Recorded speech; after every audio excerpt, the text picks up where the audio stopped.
Kalis balban alıp barıp taştadı eкен. Torpok taştaldı, özünçө teke taştaydı. Takım.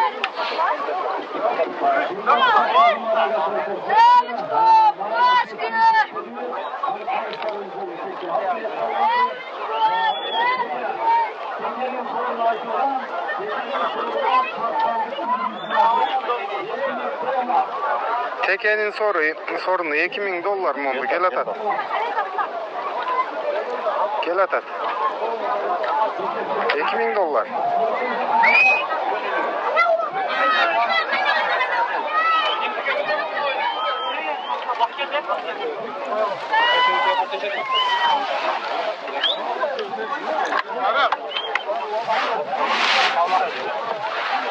Teke geldi.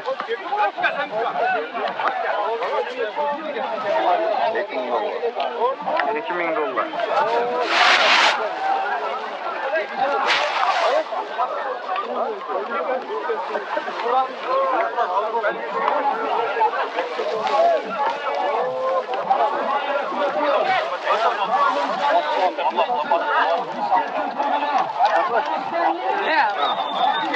Kalis balban alıp geldi.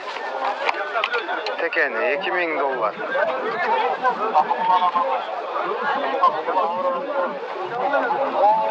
Manastın ulağımla ушундай өтіп атат.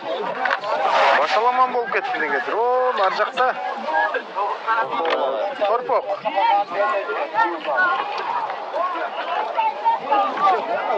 Торпокту алып чыккан. Бир төө 30 кара.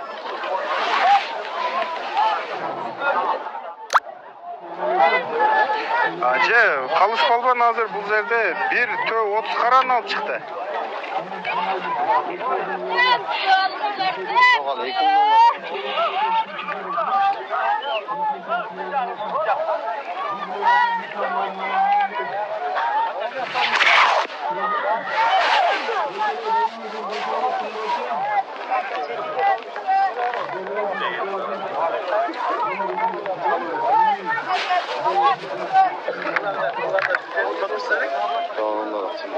Aldım da atatasın.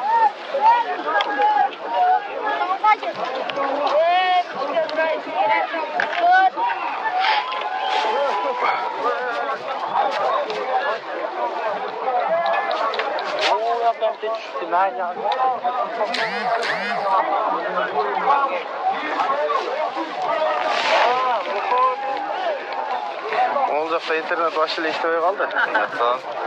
Только татарыш керек. Мына элде жакшы, эл көп да ошого иштебей калды. Ушундай негизи ошондой. Бүткүчө иштебейт ушундай.